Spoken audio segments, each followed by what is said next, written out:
أعوذ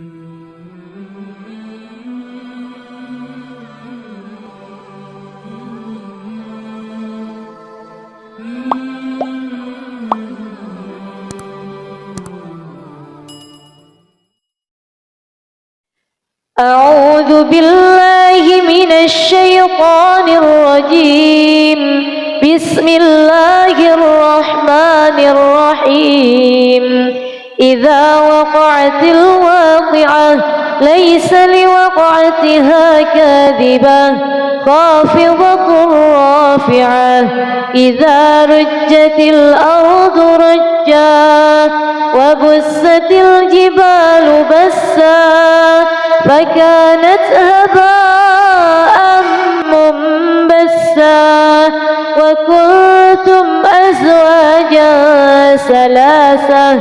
فأصحاب الميمنة ما أصحاب الميمنة وأصحاب المشأمة ما أصحاب المشأمة والسابقون السابقون أولئك المقربون في جنات النعيم.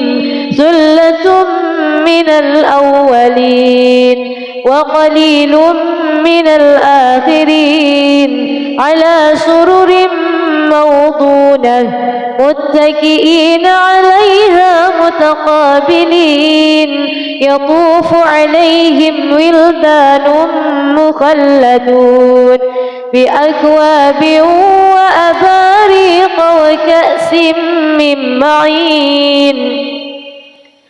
لا يصدعون عنها ولا ينزفون وفاكهة مما يتخيرون ولحم طير مما يشتهون وحور عين كأمثال اللؤلؤ المكنون جزاء بما كانوا يعملون. لا يسمعون فيها لغوا ولا تأثيما إلا قيلا سلاما. وأصحاب اليمين ما أصحاب اليمين في سدر مخضود وطلح ممدود وظل ممدود وماء مسكوب وفاكهة كثيرة لا مقطوعة ولا ممنوعة وفرش مرفوعة. إنا أنشأناهن إنشاء فجعلناهن أبكارا عربا أترابا لأصحاب اليمين. ثلة من الأولين وثلة من الآخرين. وأصحاب الشمال ما أصحاب الشمال في سموم وحميم وظل من يحموم لا بارد ولا كريم. إنهم كانوا قبل ذلك مترفين وكانوا يصرون على الحنث العظيم وكانوا يقولون أإذا متنا وكنا ترابا وعظاما أإنا لمبعوثون أو آباؤنا الأولون. قل إن الأولين والآخرين لمجموعون إلى ميقات يوم معلوم. ثم إنكم أيها الضالون المكذبون لآكلون من شجر من زقوم فمالئون منها البطون فشاربون عليه من الحميم فشاربون شرب الهيم هذا نزلهم يوم الدين نحن خلقناكم فلولا تصدقون أفرأيتم ما تمنون أأنتم تخلقونه أم نحن الخالقون نحن قدرنا بينكم الموت وما نحن بمسبوقين على أن نبدل أمثالكم وننشئكم فيما لا تعلمون ولقد علمتم النشأة الأولى فلولا تذكرون أفرأيتم ما تحرثون أأنتم تزرعونه أم نحن الزارعون لو نشاء لجعلناه حطاما فظلتم تفكهون إنا لمغرمون بل نحن محرومون أفرأيتم الماء الذي تشربون أأنتم أنزلتموه من المزن أم نحن المنزلون لو نشاء جعلناه أجاجا فلولا تشكرون أفرأيتم النار التي تورون أأنتم أنشأتم شجرتها أم نحن المنشئون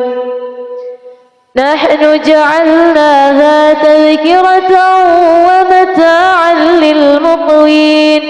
فسبح باسم ربك العظيم فلا أقسم بمواقع النجوم وإنه لقسم لو تعلمون عظيم إنه لقرآن كريم في كتاب مكنون لا يمسه إلا المطهرون تنزيل من رب العالمين أفبهذا الحديث أنتم مدهنون وتجعلون رزقكم أنكم تكذبون فلولا إذا بلغت الحلقوم وأنتم حينئذ تنظرون ونحن أقرب إليه منكم ولكن لا تبصرون فلولا إن كنتم غير مدينين ترجعونها إن كنتم صادقين فأما إن كان من المقربين فروح وريحان وجنة نعيم وأما إن كان من أصحاب اليمين فسلام لك من أصحاب اليمين وأما إن كان من المكذبين الضالين فنزل من حميم وتصلية جحيم إن هذا لهو حق اليقين فسبح باسم ربك العظيم بسم الله الرحمن الرحيم ياسين والقرآن الحكيم إنك لمن المرسلين على صراط مستقيم تنزيل العزيز الرحيم لتنذر قوما ما أنذر آباؤهم فهم غافلون لقد حق القول على أكثرهم فهم لا يؤمنون إنا جعلنا في أعناقهم أغلالا فهي إلى الأذقان فهم مقمحون وجعلنا من بين أيديهم سدا ومن خلفهم سدا فأغشيناهم فهم لا يبصرون وسواء عليهم أأنذرتهم أم لم تنذرهم لا يؤمنون إنما تنذر من اتبع الذكر وخشي الرحمن بالغيب فبشره بمغفرة وأجر كريم إنا نحن نحيي الموتى ونكتب ما قدموا وآثارهم وكل شيء أحصيناه في إمام مبين واضرب لهم مثلا أصحاب القرية إذ جاءها المرسلون إذ أرسلنا إليهم اثنين فكذبوهما فعززنا بثالث فقالوا إنا إليكم مرسلون قالوا ما أنتم إلا بشر مثلنا وما أنزل الرحمن من شيء إن أنتم إلا تكذبون قالوا ربنا يعلم إنا إليكم لمرسلون وما علينا إلا البلاغ المبين قالوا إنا تطيرنا بكم لئن لم تنتهوا لنرجمنكم وليمسنكم منا عذاب أليم قالوا طائركم معكم أئن ذكرتم بل أنتم قوم مسرفون وجاء من أقصى المدينة رجل يسعى قال يا قوم اتبعوا المرسلين اتبعوا من لا يسألكم أجرا وهم مهتدون وما لي لا أعبد الذي فطرني وإليه ترجعون أأتخذ من دونه آلهة إن يردني الرحمن بضر لا تغن عني شفاعتهم شيئا ولا ينقذون إني إذا لفي ضلال مبين إني آمنت بربكم فاسمعون قيل ادخل الجنة قال يا ليت قومي يعلمون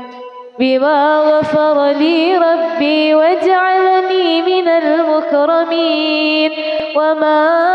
أنزلنا على قومه من بعده من جند من السماء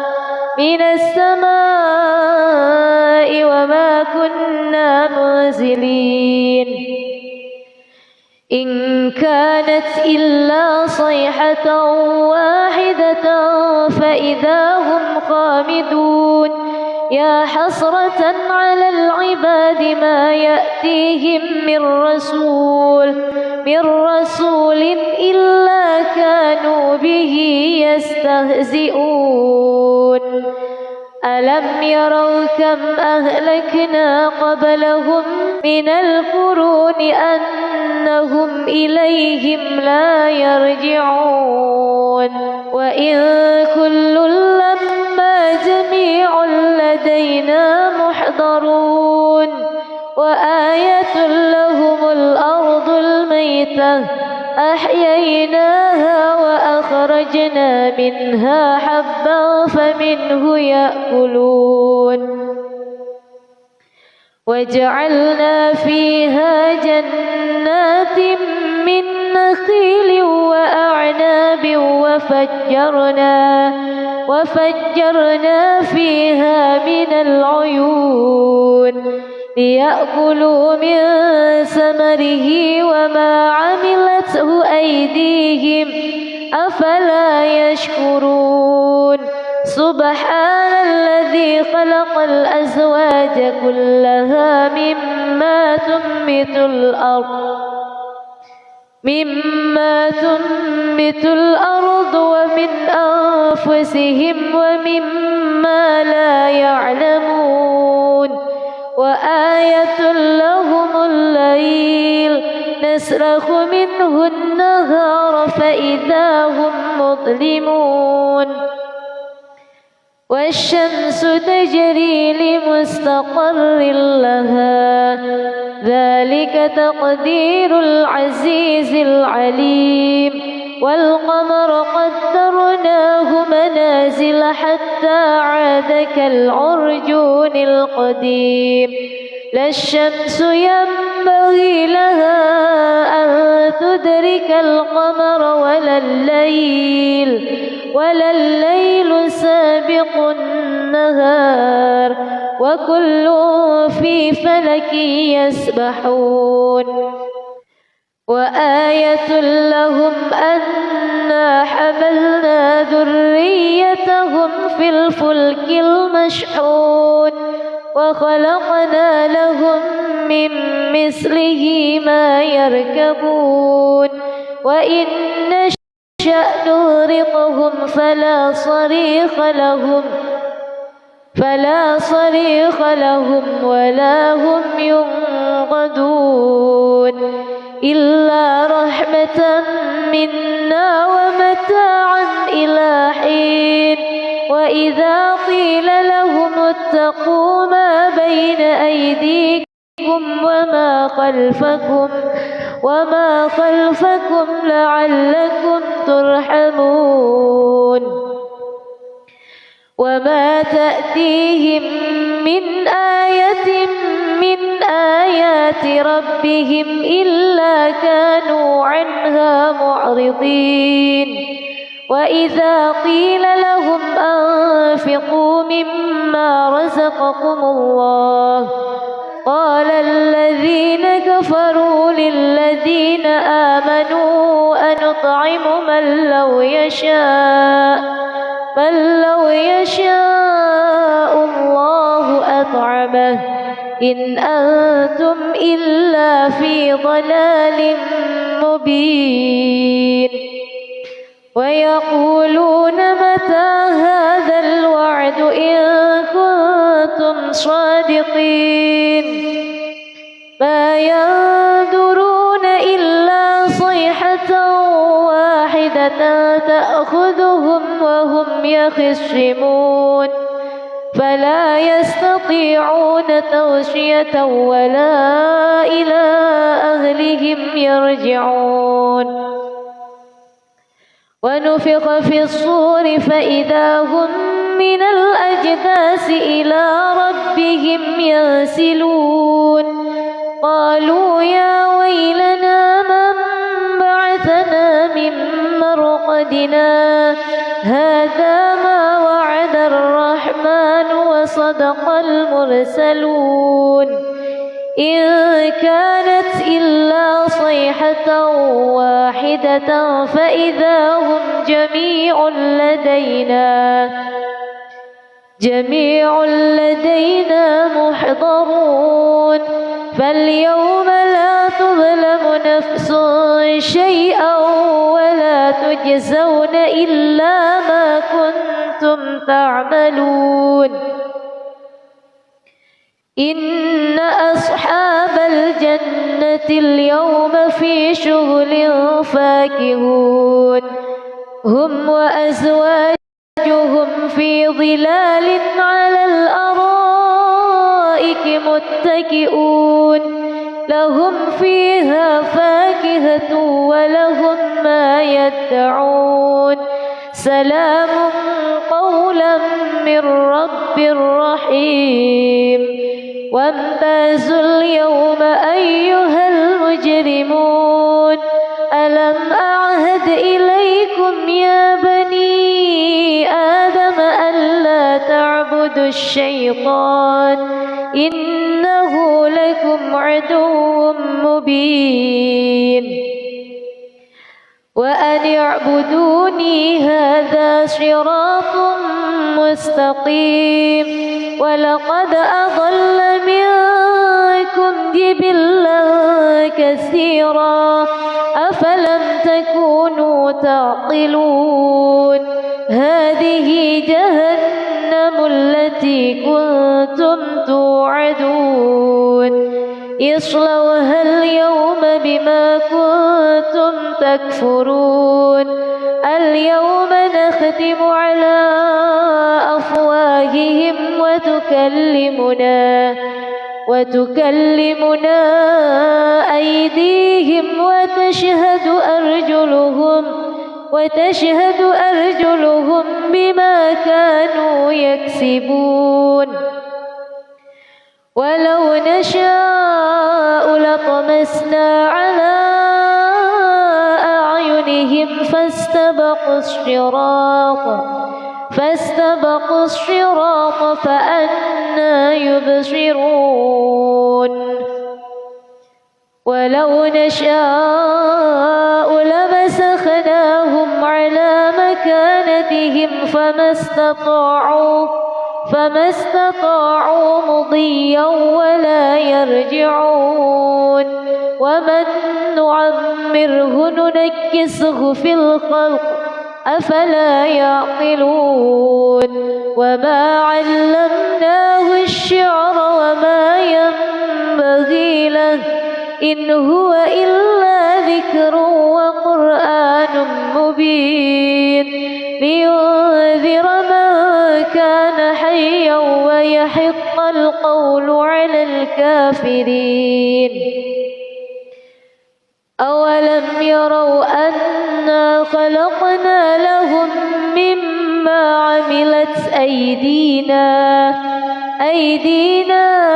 أنعاما فهم لها مالكون وذللناها لهم فمنها ركوبهم ومنها يأكلون ولهم فيها منافع ومشارب أفلا يشكرون واتخذوا من دون الله آلهة لعلهم ينصرون لا يستطيعون نصرهم وهم لهم جند محضرون فلا يحزنك قولهم إنا نعلم ما يسرون وما يعلنون أولم ير الإنسان أنا خلقناه من نطفة فإذا هو خصيم مبين وضرب لنا مثلا ونسي خلقه قال من يحيي العظام وهي رميم قل يحييها الذي أنشأها أول مرة وهو عليم الذي جعل لكم من الشجر الأخضر نارا فإذا أنتم منه توقدون أوليس الذي خلق السماوات والأرض بقادر على أن يخلق مثلهم بلى وهو الخلاق العليم إنما أمره إذا أراد شيئا أن يقول له كن فيكون فسبحان الذي بيده ملكوت كل شيء وإليه ترجعون بسم الله الرحمن الرحيم ألف لام را كتاب أنزلناه إليك لتخرج الناس من الظلمات إلى النور بإذن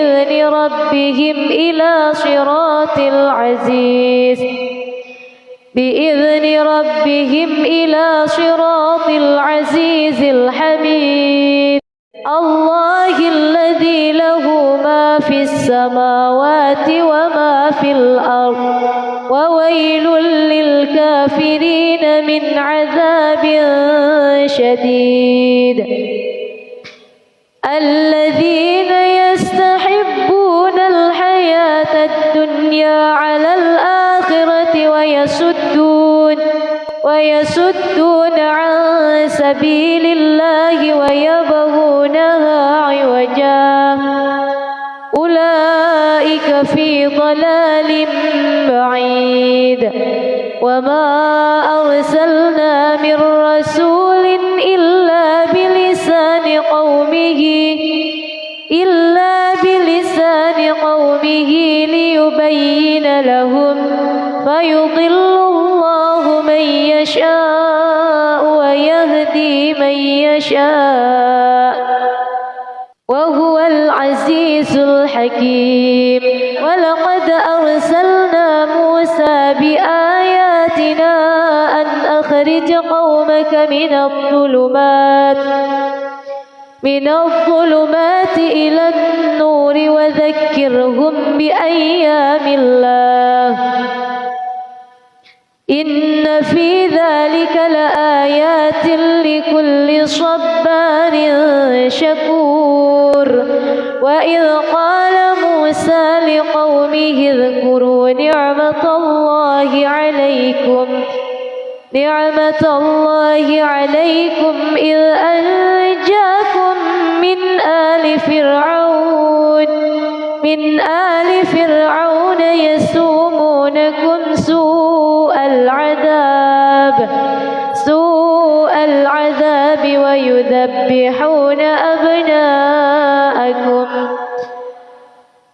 ويذبحون أبناءكم ويستحيون نساءكم وفي ذلكم بلاء من ربكم عظيم وإذ تأذن ربكم لئن شكرتم لأزيدنكم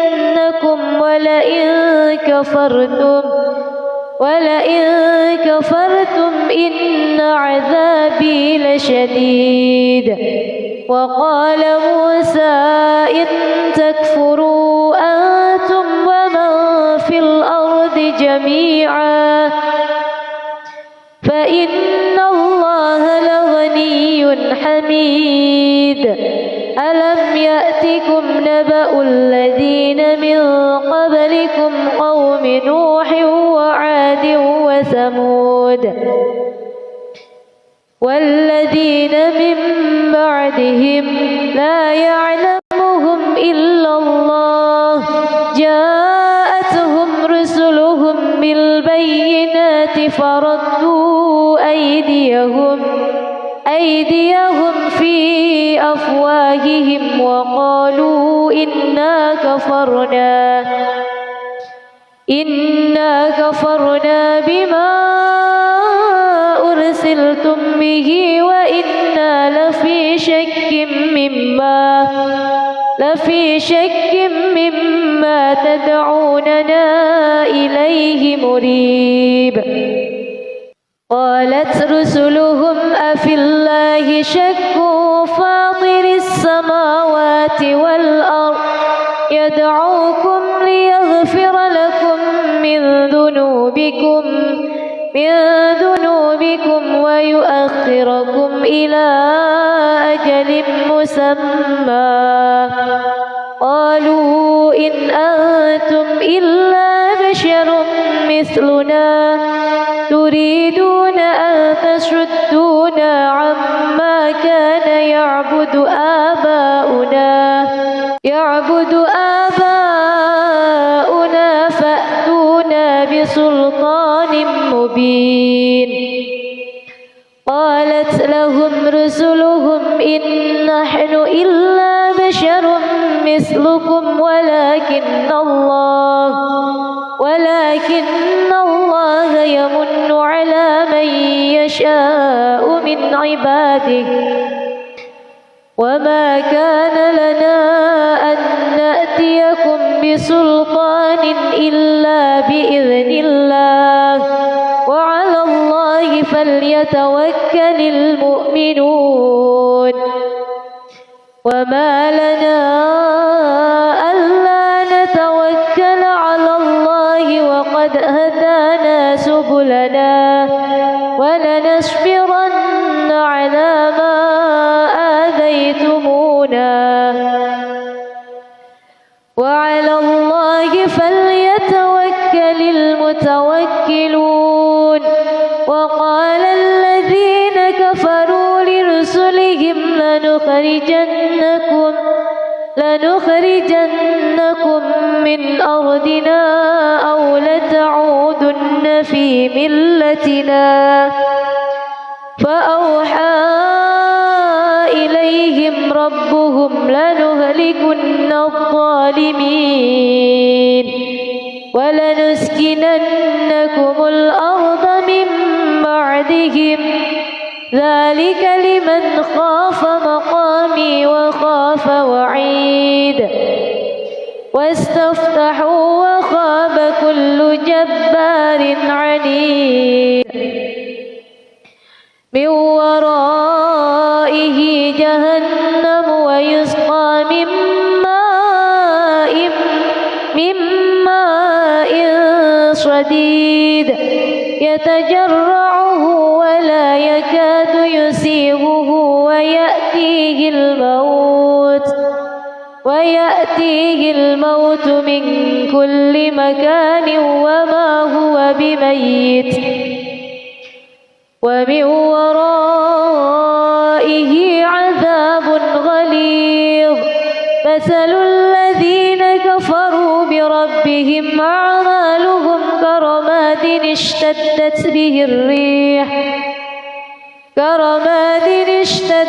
به الريح في يوم عاصف لا يقدرون مما كسبوا على شيء ذلك هو الضلال البعيد. ألم تر أن الله خلق السماوات والأرض بالحق إن يشأ يذهبكم ويأتي بخلق جديد وما ذلك على الله بعزيز. وبرزوا لله جميعا فقال الضعفاء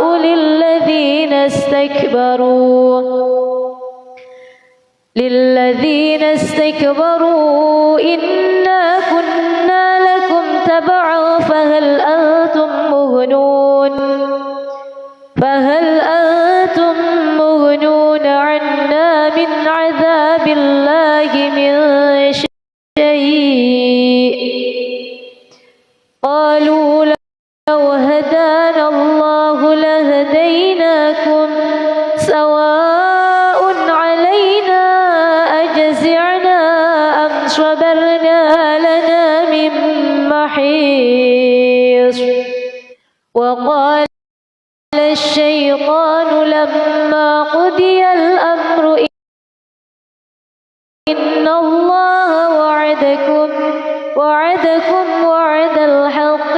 ووعدتكم فأخلفتكم وما كان لي عليكم من سلطان إلا أن دعوتكم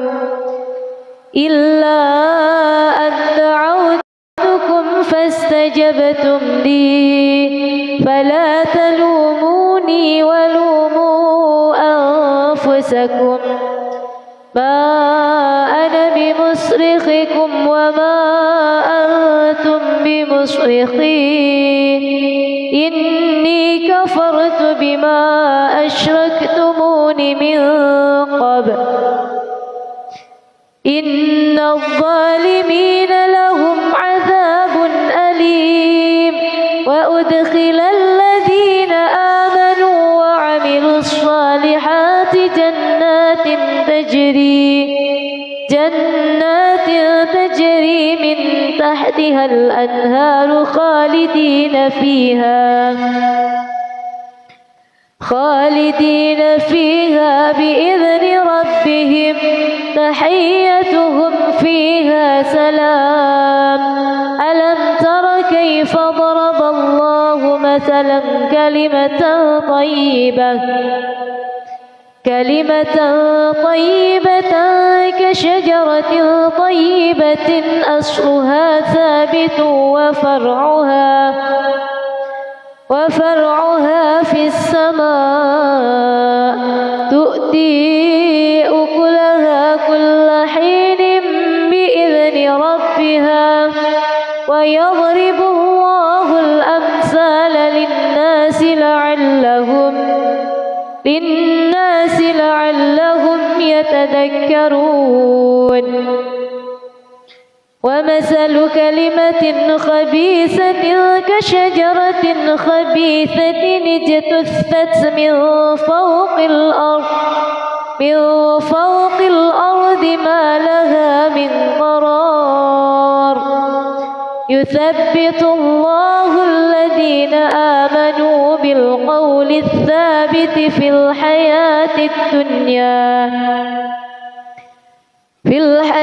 الدنيا وفي الآخرة ويضل الله الظالمين ويفعل الله ما يشاء ألم تر إلى الذين بدلوا نعمة الله كفرا وأحلوا قومهم دار البوار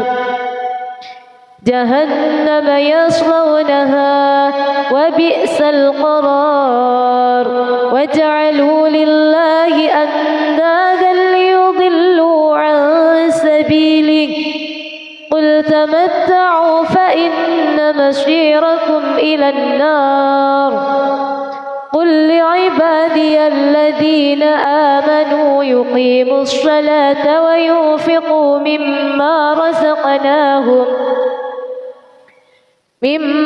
رزقناهم سرا وعلانية من قبل أن يأتي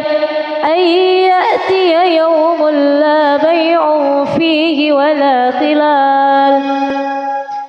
الله الذي خلق السماوات والأرض وأنزل من السماء ماء فأخرج به من الثمرات رزقا لكم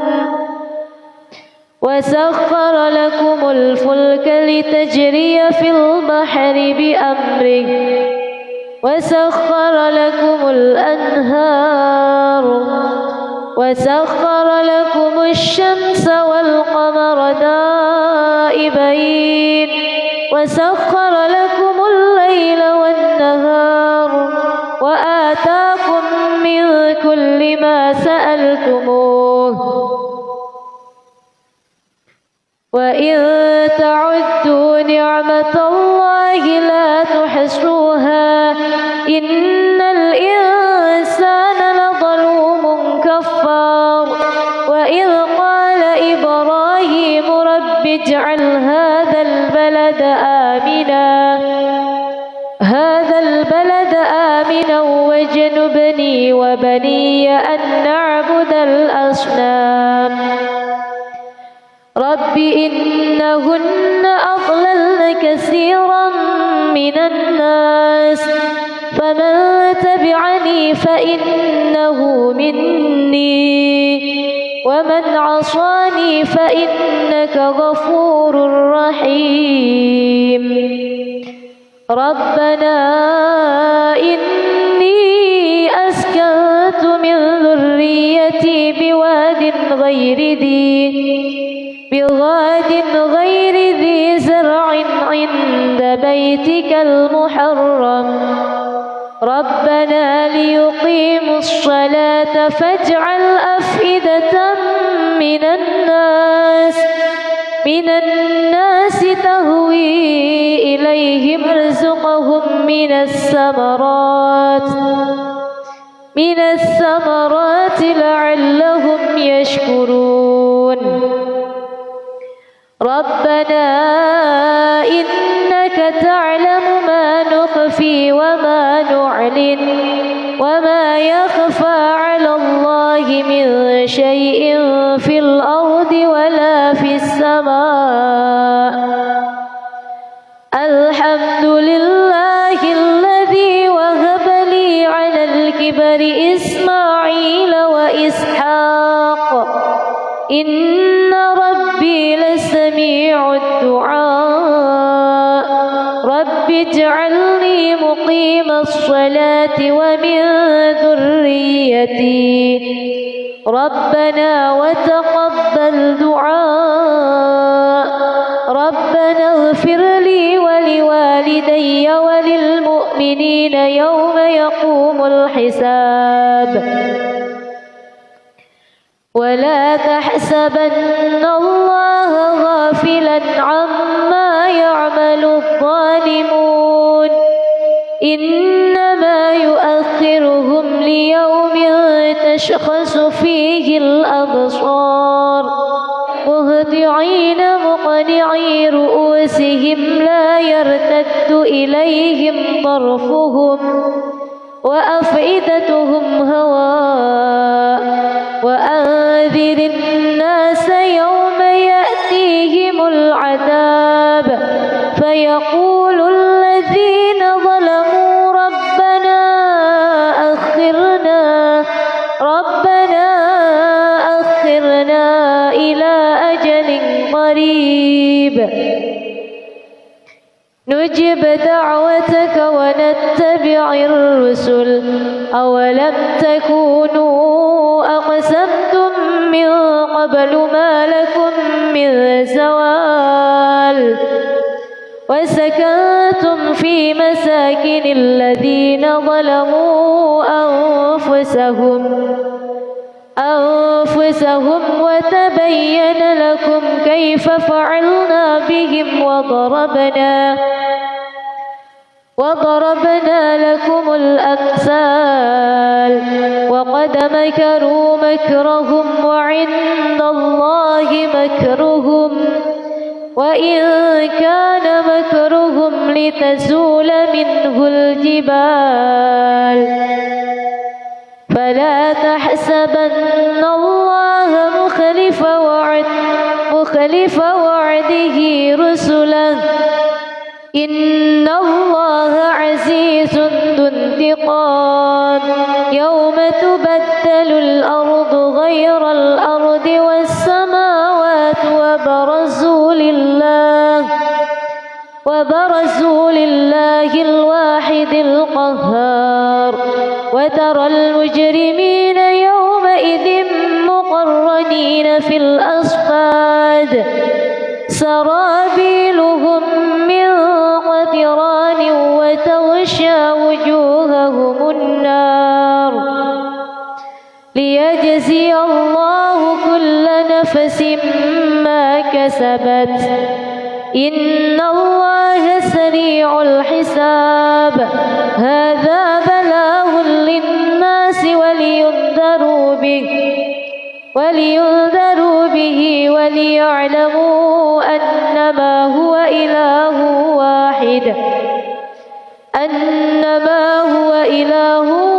واحد وليذكر أولو الألباب. بسم الله الرحمن الرحيم. الرحمن علم القرآن خلق الإنسان علمه البيان. الشمس والقمر بحسبان والنجم والشجر يسجدان والسماء رفعها ووضع الميزان ألا تطغوا في الميزان وأقيموا الوزن بالقسط ولا تخسروا الميزان والأرض وضعها للأنام فيها فاكهة والنخل ذات الأكمام والحب ذو العصف والريحان. فبأي آلاء ربكما تكذبان؟ خلق الإنسان من صلصال كالفخار وخلق الجان من مارج من نار. فبأي آلاء ربكما تكذبان؟ رب المشرقين ورب المغربين. فبأي آلاء ربكما تكذبان؟ مرج البحرين يلتقيان بينهما برزخ لا يبغيان. فبأي آلاء ربكما تكذبان؟ يخرج منهما اللؤلؤ والمرجان. فبأي آلاء ربكما تكذبان؟ وله الجوار المنشآت في البحر كالأعلام. فبأي آلاء ربكما تكذبان؟ كل من عليها فان ويبقى وجه ربك ذو الجلال والإكرام. فبأي آلاء ربكما تكذبان؟ يسأله من في السماوات والأرض كل يوم هو في شأن. فبأي آلاء ربكما تكذبان؟ سنفرغ لكم أيها الثقلان. فبأي آلاء ربكما تكذبان؟ يا معشر الجن والإنس إن استطعتم أن تنفذوا من أقطار السماوات والأرض فانفذوا لا تنفذون إلا بسلطان. فبأي آلاء ربكما تكذبان؟ يرسل عليكما شواظ من نار ونحاس فلا تنتشران. فبأي آلاء ربكما تكذبان؟ فإذا انشقت السماء فكانت وردة كالدهان. فبأي آلاء ربكما تكذبان؟ فيومئذ الإنس ولا جان. فبأي آلاء ربكما تكذبان؟ يعرف المجرمون بسيماهم فيؤخذ بالنواصي والأقدام فبأي آلاء ربكما تكذبان هذه جهنم التي يكذب بها المجرمون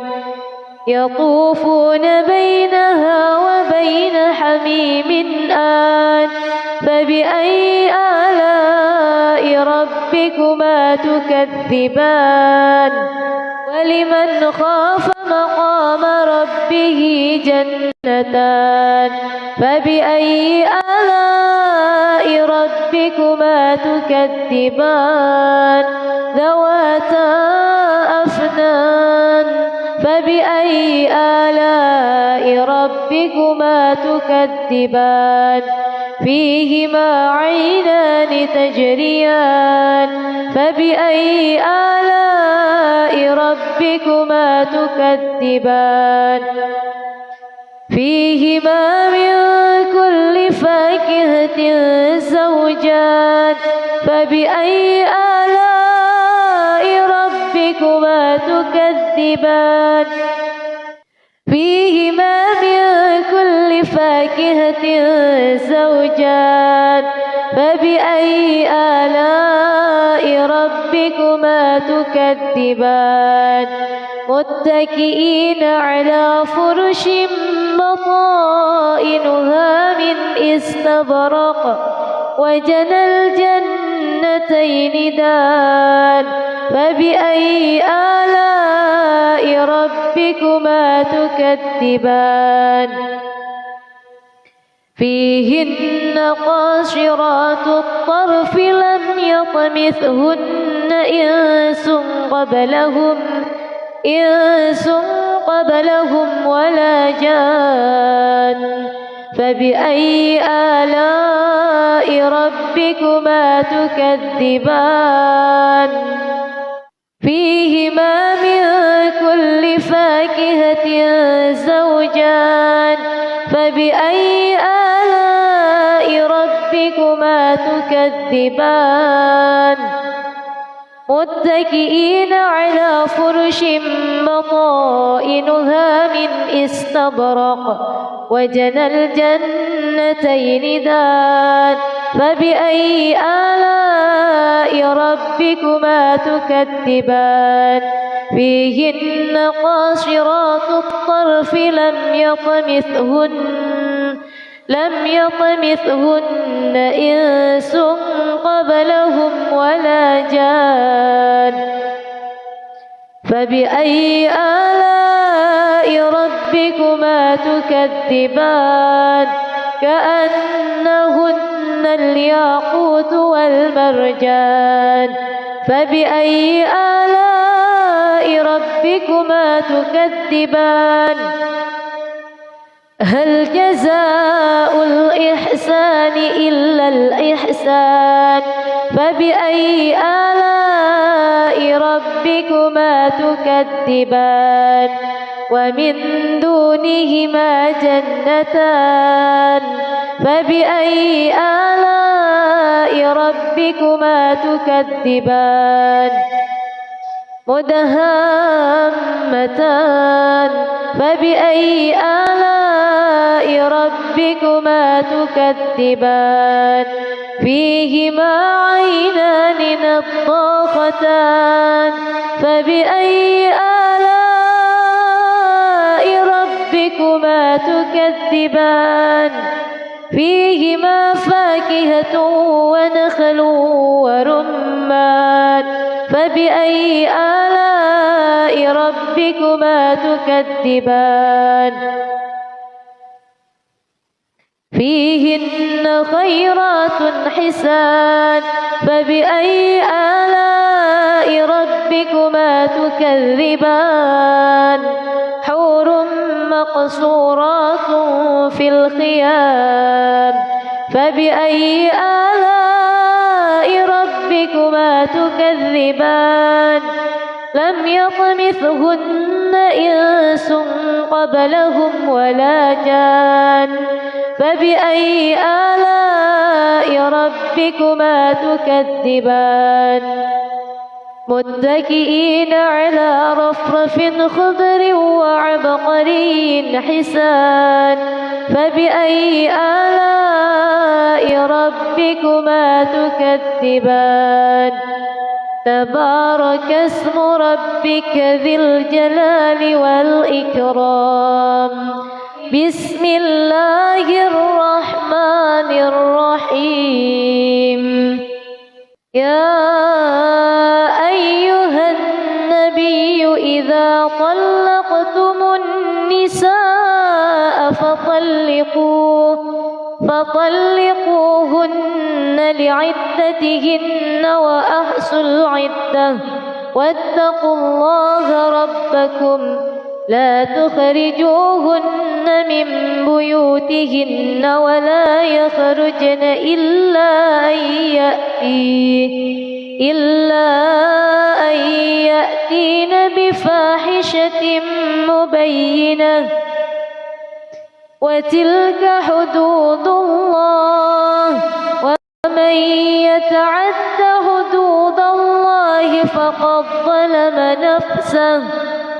لا تدري لعل الله يحدث بعد ذلك أمرا فإذا بلغن أجلهن فأمسكوهن بمعروف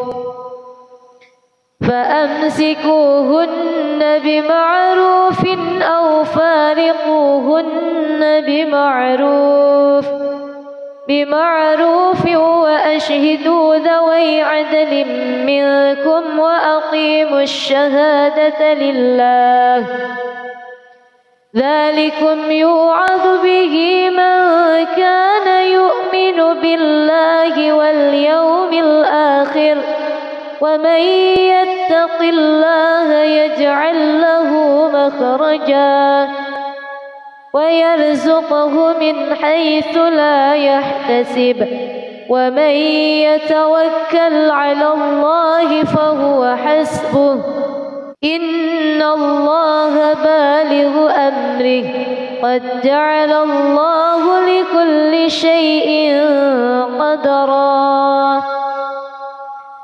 واللائي يئسن من المحيض من نسائكم إن ارتبتم فعدتهن ثلاثة أشهر واللائي لم يحض وأولاة الأحمال أجلهن أن يضعن حملهن ومن يتق الله يجعل له من أمره يسرا ذلك أمر الله أنزله إليكم ومن يتق الله يكفر عنه سيئاته ويعظم له أجرا أسكنوهن من حيث سكنتم من وجدكم ولا تضاروهن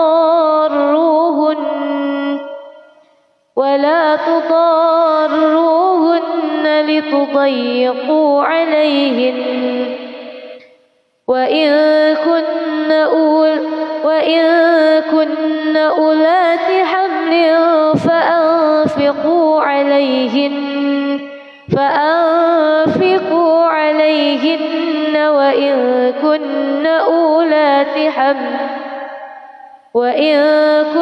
أولات حمل فأنفقوا عليهن وإن كن أولات حمل فأنفقوا عليهن حتى يضعن حملهن فإن أرضعن لكم فآتوهن أجورهن وأتمروا بينكم بمعروف وإن تعاسرتم فسترضع له أخرى لينفق ذو سعة من سعته ومن قدر عليه رزقه فلينفق مما آتاه الله لا يكلف الله نفسا إلا ما أتاها سيجعل الله بعد عسر يسرا وكأي من قرية عتت عن أمر ربها ورسله فحاسبناها حسابا شديدا وعذبناها عذابا نكرا فذاقت وبال أمرها وكان عاقبة أمرها خسرا أعد الله لهم عذابا شديدا فاتقوا الله يا أولي الألباب الذين آمنوا قد أنزل الله إليكم ذكرا رسولا يتلو عليكم آيات الله مبينات ليخرج الذين آمنوا وعملوا الصالحات من الظلمات إلى النور ومن يؤمن بالله ويعمل صالحا يدخله جنات تجري من تحتها الأنهار خالدين فيها أبدا